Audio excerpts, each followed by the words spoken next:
Antes de empezar la meditación de esta mañana, quiero recordarles que el próximo domingo, si el Señor lo permite, retomamos nuestras clases de Biblia.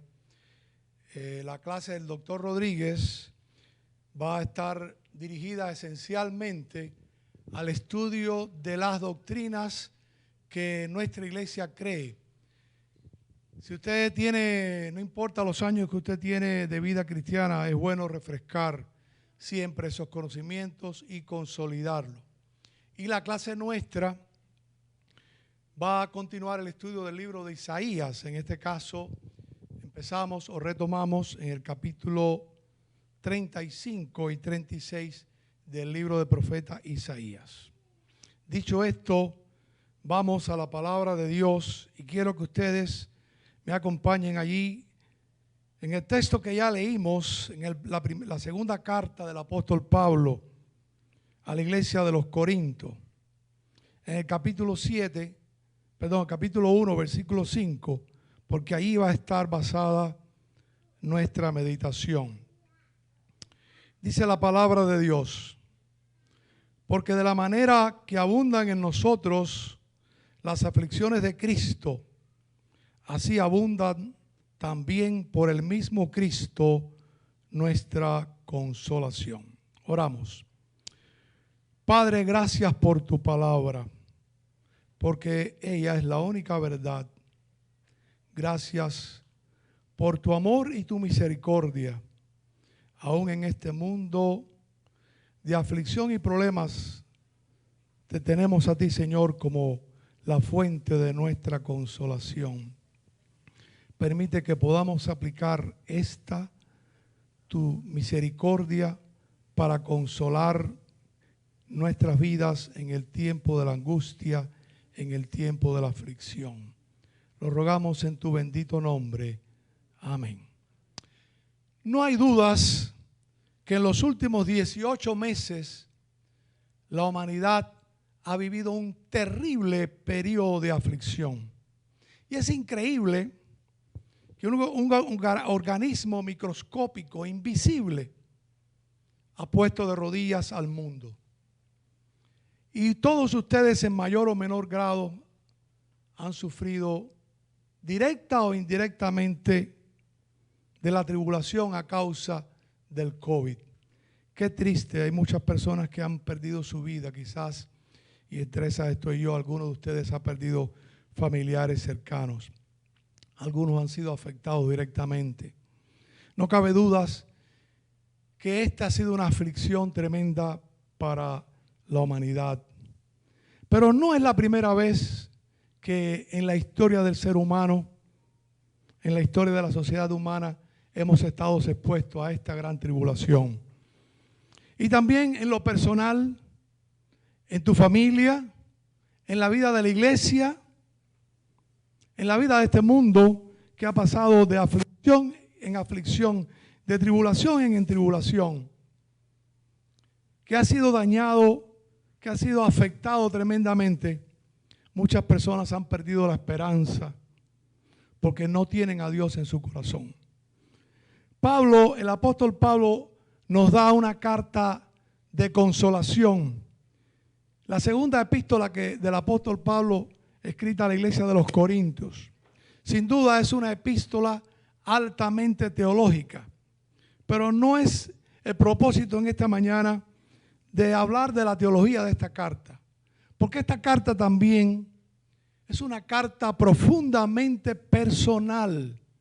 Y digo esto porque Pablo desarrolla allí una serie de ideas teológicas, pero sobre todo habla de su experiencia como soldado de Jesucristo, como hombre que ha tenido que sufrir tribulaciones, que sufrir cárceles, vejámenes, torturas, toda una serie de aflicción y de problemas por causa de ser embajador de Cristo en este mundo.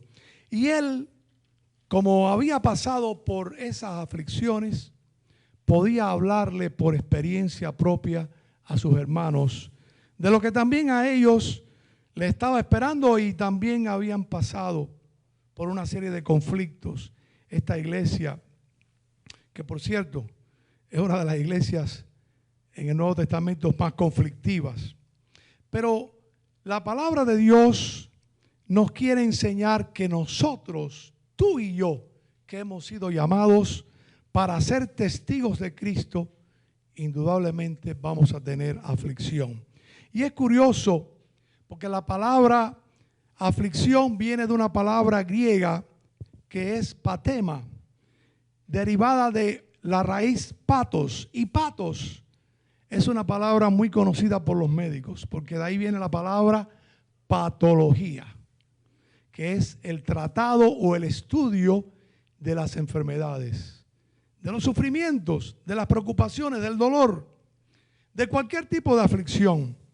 Y el apóstol Pablo estaba muy convencido desde el mismo momento que el Señor lo llamó, que él iba a atravesar por una vida de tormentos para poder predicar el evangelio. El Señor no lo había engañado en esto, le había llamado para servirle, pero también él sabía que a consecuencia de su llamamiento iba a tener una vida de aflicción. Y es interesante porque desde el libro más antiguo de la Biblia, el libro que primeramente se escribe, el libro de Job, aparece allí en el libro de Job, capítulo 5, versículo 7, dice con toda seguridad y con toda certeza esta palabra de Dios: pero como las chispas se levantan para volar por el aire, así el hombre, y léase, el ser humano, nace para la aflicción. En algunos lugares del mundo, en algunas tribus que están ahí en regiones limítrofes entre China y Mongolia, cuando un niño nace, lejos de alegrarse, lloran. Porque piensan en el sufrimiento que ese niño va a estar expuesto durante su vida. Es interesante eso. Pero no hay duda de que el hombre nace para la aflicción. Después que el hombre dio la espalda a Dios, después que el hombre desobedeció a Dios, su vida está marcada desde que nace hasta el último minuto de su vida por la aflicción. Aflicciones de todo tipo, problemas y tribulaciones de todo tipo. El hombre más sabio de este mundo, Salomón, ahí en su libro de Eclesiastés, en el capítulo 2, los versículos del 22 al 23, declara con un tremendo pesimismo que ¿por qué tiene el hombre, qué tiene el hombre de todo su trabajo y de la fatiga de su corazón con que se afana debajo del sol? ¿Por qué tanto afán si al final, miren lo que dice el versículo 23, porque todos sus días no son sino ¿qué? Dolores, y sus trabajos molestias, y aún de noche su corazón no reposa. Óigame, eso es una foto fiel de tu vida y de la mía, de la vida de todos los seres. Y esto, decía Salomón, es también vanidad. Pero esta no es la expectativa del hombre. ¿Qué esperamos tú y yo? Esperamos amanecer y tener paz, que no venga la tribulación, que no venga la enfermedad, que no venga la turbación. El profeta Jeremías lo decía ahí en el capítulo 8, versículo 15. Esta es la expectativa nuestra. Jeremías 8:15 dice, esperamos ¿qué cosa? Paz. Eso es lo que esperamos. Y no hubo bien, día de curación, sin enfermedad, sin problemas. Y aquí, turbación. Esa es la expectativa nuestra, pero la realidad es otra. Lo interesante del pasaje que leímos allí es que Pablo está haciendo una clara referencia a dos caras de una misma moneda: la aflicción y la consolación.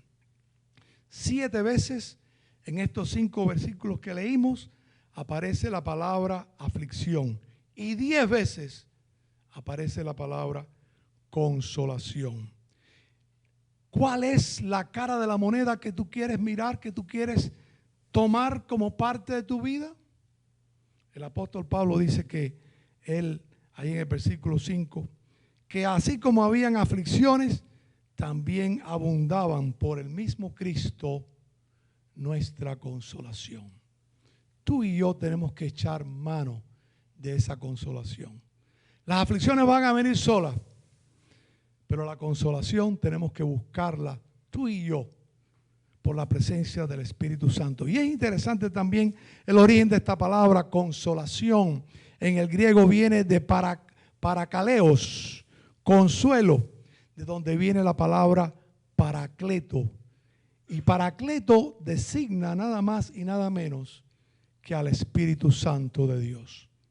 Porque la tercera persona de la Trinidad, el Espíritu Santo, también se llama el Consolador. Y la palabra que usa en el Nuevo Testamento es esta para el Espíritu Santo, Paracleto, nuestro Consolador, el que está a un lado, ahí codo con nosotros, tratando de ayudarnos, quien nos puede confortar, quien nos puede consolar, quien nos puede animar, como lo puede hacer un amigo, como lo puede hacer tu esposa o tu esposo, como lo puede hacer tu padre, tu hijo. Y el apóstol Pablo dice en el versículo 6, pero si somos atribulados, y las tribulaciones van a venir, ¿es para qué cosa? Para vuestra consolación y salvación. O si somos consolados, es para vuestra consolación y salvación, la cual se opera en el sufrir las mismas aflicciones que nosotros también padecemos. Y quiero que recalcar esto. El apóstol Pablo le está escribiendo a cristianos, a hombres y mujeres que una vez aceptaron la presencia del Espíritu Santo en su vida, que una vez reconocieron su pecado y aceptaron a Cristo como su Señor. No hay otra manera de recibir la consolación que el Espíritu Santo puede dar si no se cumple esa premisa. Y además es interesante también notar cómo Pablo habla de su experiencia. Está hablando de su experiencia personal, cómo él fue consolado. Y por eso él podía consolar a aquella iglesia en medio de la prueba, en medio de la dificultad. Hace años, cuando estudiaba sobre la lepra, conocí la historia interesante de un médico. Los leprosos en la antigüedad, como no había curación, eran apartados de la sociedad. De hecho, la misma palabra de Dios ahí en Deuteronomio, en Levítico, habla de esto. Y nadie quería ir ahí a atender a aquellos enfermos. De manera que él voluntariamente fue. Pero pasado el tiempo, él también se enfermó de lepra, el mismo médico. Y después, cuando él necesitaba ayuda de sus compañeros médicos o de organizaciones que pudieran enviar ayuda para sostener a aquellos pobres enfermos, él escribía, nosotros los leprosos. Y lo hacía con toda autoridad porque él mismo sabía lo que aquellos enfermos estaban pasando. Él no solo era su médico, era también un compañero de desgracia en la enfermedad. Y por eso con todo valor y con toda preeminencia podía decir nosotros los enfermos, porque él también era un leproso.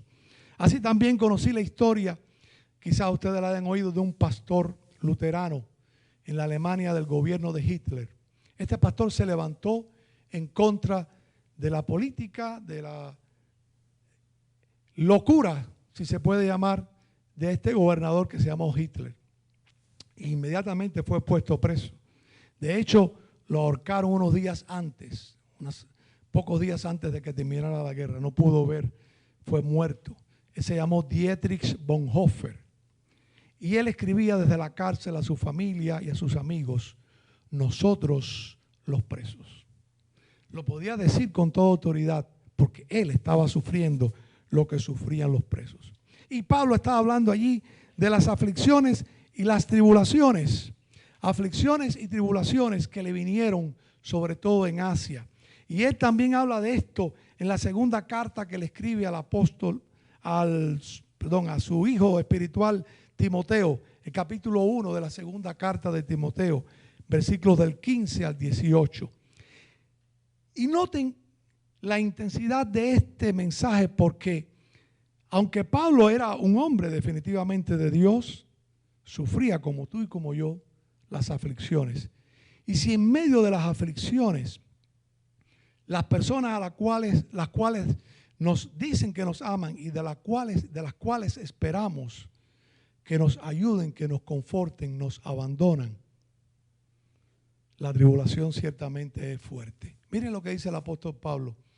Le está escribiendo a su discípulo Timoteo: ya sabes esto, que me abandonaron, ¿quiénes? Todos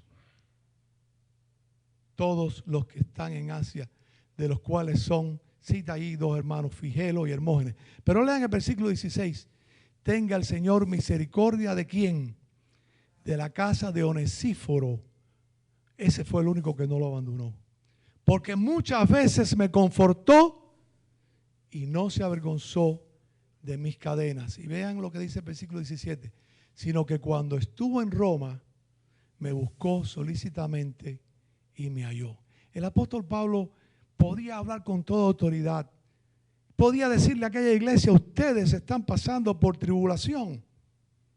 Pero también tenemos la presencia del Espíritu Santo en la vida personal y en la vida de la iglesia. Era una convicción, no era una convicción del hombre que habla sin respaldo en su vida. Su propia experiencia espiritual respaldaba su vida. Asimismo, dice el apóstol Pablo en el versículo 9 y 10, pero tuvimos en nosotros mismos sentencia de muerte. Ustedes saben que Pablo fue, dice la historia, aunque no lo recoge la Biblia, que el apóstol Pablo le fue cortada la cabeza. Pero todavía aquí Pablo tenía la certeza de que él no iba a ser muerto. Dice: tuvimos en nosotros sentencia de muerte, no fueron varias, no fue una sola, sino varias, para que no confiásemos en nosotros mismos, sino en Dios, que resucita a los muertos, el cual nos libró y nos libra, en quien esperamos que aún nos librará de tan grande muerte. Hay algo cierto aquí. El apóstol Pablo muchas veces en su vida lloró y sufrió, porque no solamente por las cosas físicas, cárceles, torturas, sino sobre todo por el abandono, muchas veces la traición de los que decían ser sus hermanos en Cristo.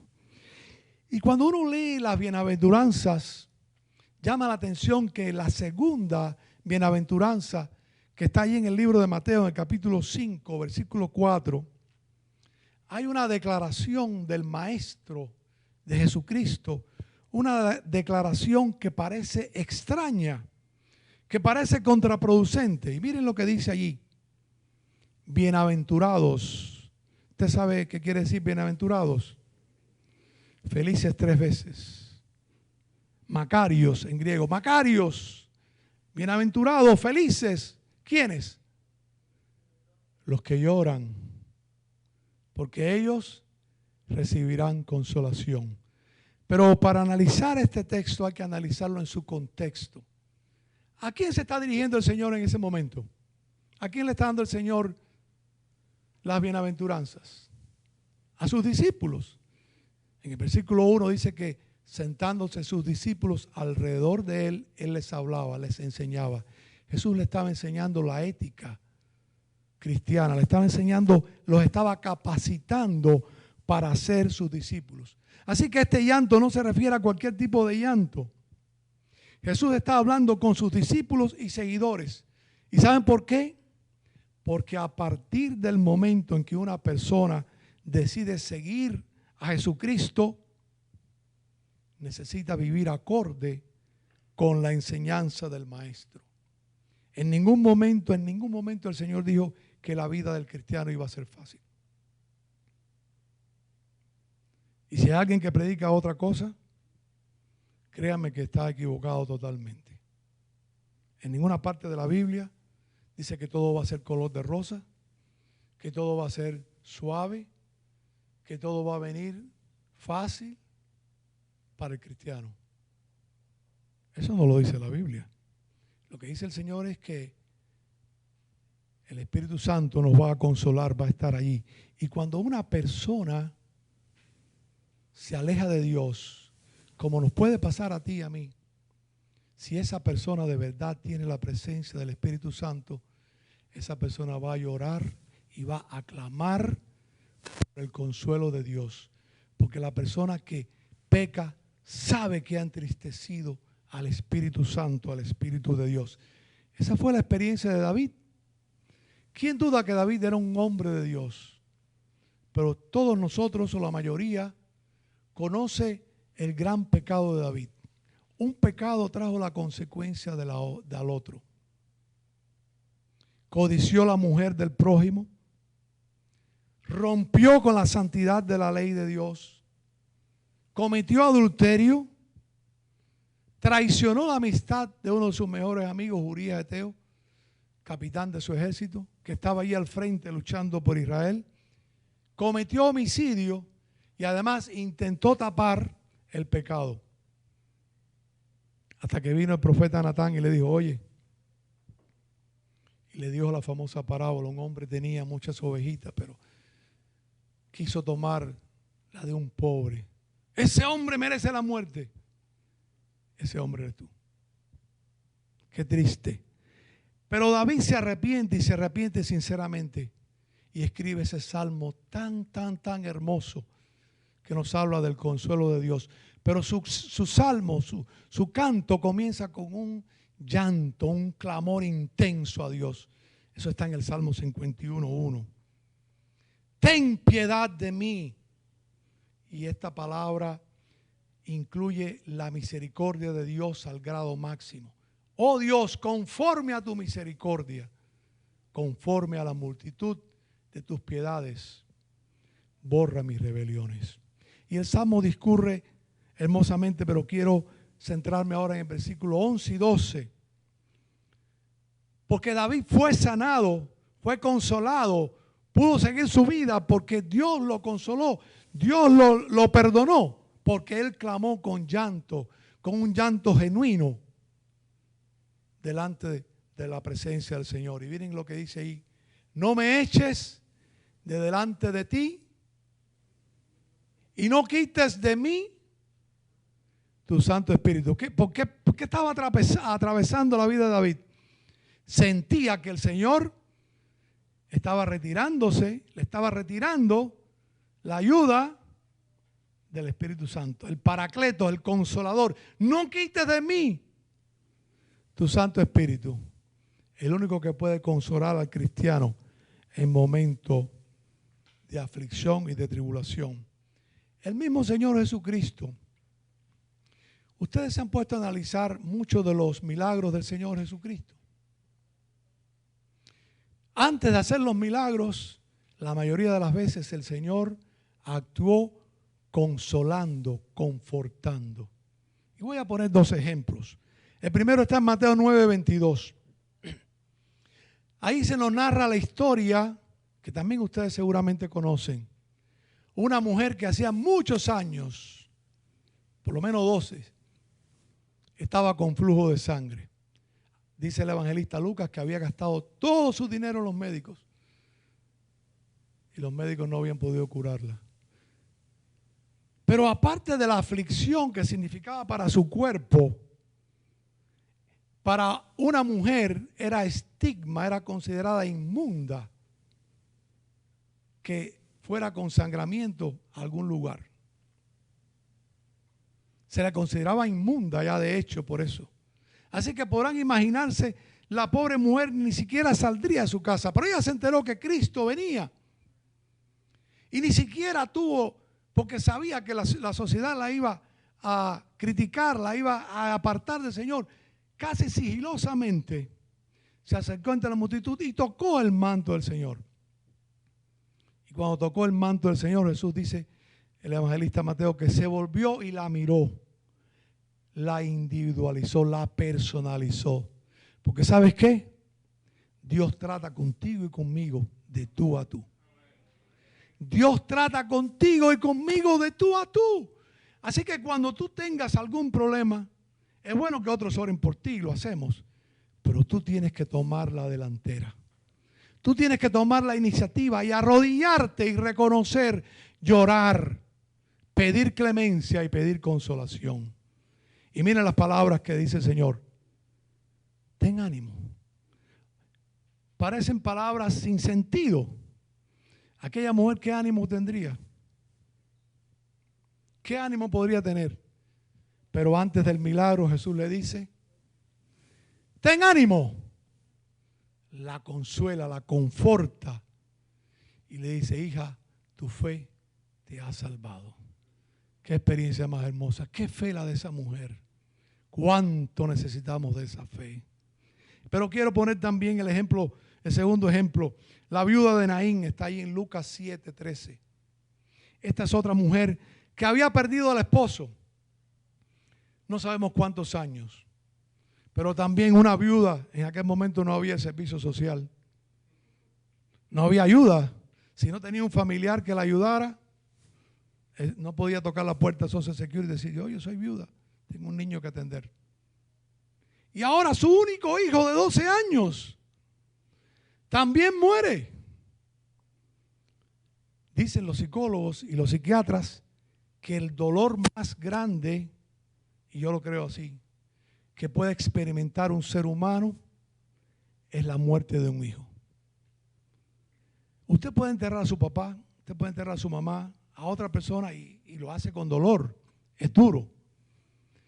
Pero enterrar a tu propio hijo, un jovencito de 12 años, había perdido quizás los dos seres que ella más amaba, más cercanos a ella. Su esposo y su único hijo de 12 años. Se quedaba solita y desamparada en este mundo. Pero miren lo que el Señor le dice. Cuando ve la viuda que iban fuera de la ciudad, que había perdido a ese hijo único, que le iban a enterrar, le dice, no llores. Igual, esto parece algo sin sentido. Decirle a una madre que no llore por la muerte de su único hijo. Póngase en los zapatos de esa mujer. ¿Cuántos somos padres y madres aquí?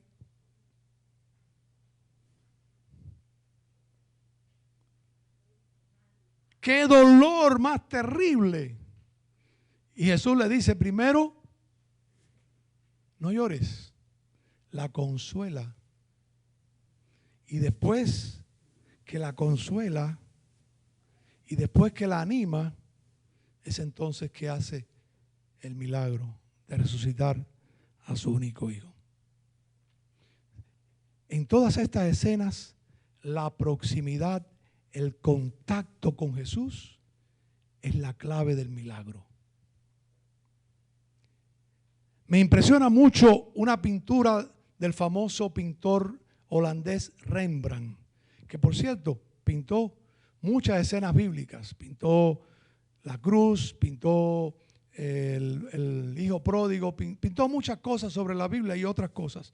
Pero el único cuadro, siendo un país, Holanda, que tiene mucha influencia del mar, el único cuadro que este hombre pintó en el año 1604 sobre un tema que fuera sobre el mar fue la tempestad en el mar de Galilea. Y Rembrandt, además de ser uno de los grandes pintores de todos los tiempos, fue el que creó una técnica de pintura que se llama el claro oscuro. Ahí está qué bueno, hermano, gracias. Como ustedes pueden ver, y qué bueno, porque así gráficamente ustedes lo pueden ver.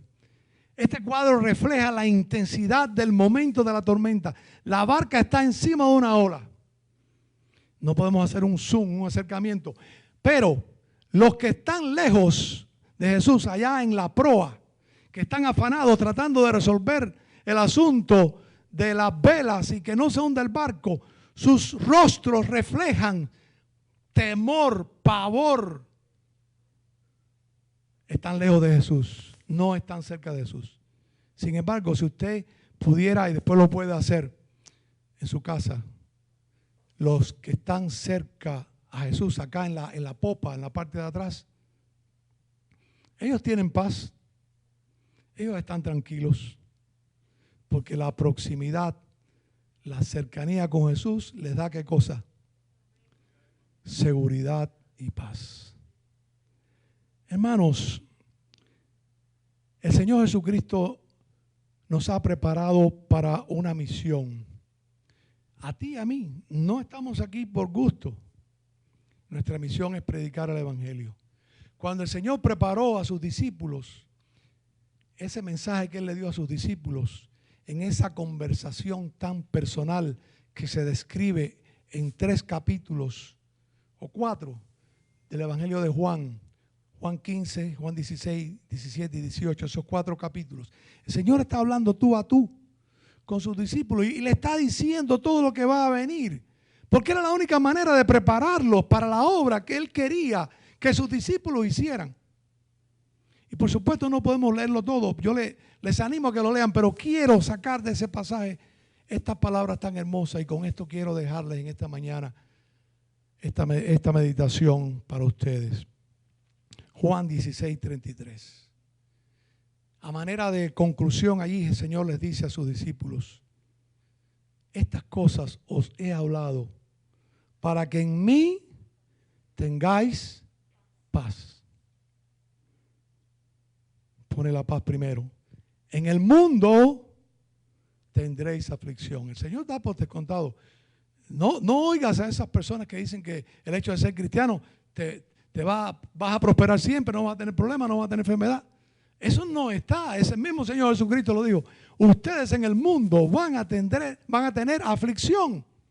Pero, y este pero es un pero de un valor tremendo. Está ahí en el medio de la cita del Señor. Es un pero contundente. Confiad, yo he vencido al mundo. Hay 2 caras de la moneda. Una es la aflicción, la otra es el consuelo. La aflicción va a venir inevitablemente a tu vida. El consuelo, solo si tú lo buscas. Y déjame decirte que el único que te puede dar un consuelo para que puedas tener paz en tu vida es el Señor Jesucristo. La presencia de su Santo Espíritu en tu vida. ¿Cuál lado de la moneda vas a coger? Bueno, es una decisión personal. Yo te aconsejo que tomes la consolación y no la deseches. Hazla tuya en tu vida. Aún en el medio de la aflicción más terrible, el Espíritu Santo de Dios puede estar en tu vida, bendiciéndote, confortándote, levantándote para hacer lo que Dios quiere que tú hagas con tu vida. Una vida dedicada al Señor. Oramos. Padre, gracias por tu palabra. Gracias porque sabemos que tendremos aflicciones. Cada uno de nosotros, cada día, en cada momento estamos expuestos a la tribulación. Nadie se escapa, Señor. Pero sabemos también que tenemos en ti un asidero en quien confiar completamente. La seguridad absoluta, Señor, que tú estás a nuestro lado, aún en la situación más terrible. Tu Espíritu Santo nos consuela, nos ayuda a vivir. Permite, Señor, que podamos siempre, en medio de la tribulación, de la angustia, de la prueba, del dolor, podamos contar siempre con tu presencia. No quites, oh Dios, tu Espíritu Santo de nosotros, sino que nosotros podamos ser siempre hijos tuyos y no entristezcamos al Espíritu Santo de Dios. Bendice a tu pueblo, bendice a tu iglesia que en esta mañana, aquí en el mundo entero, Señor, predica tu palabra. Fortalécenos con tu consolación. En Jesucristo. Amén.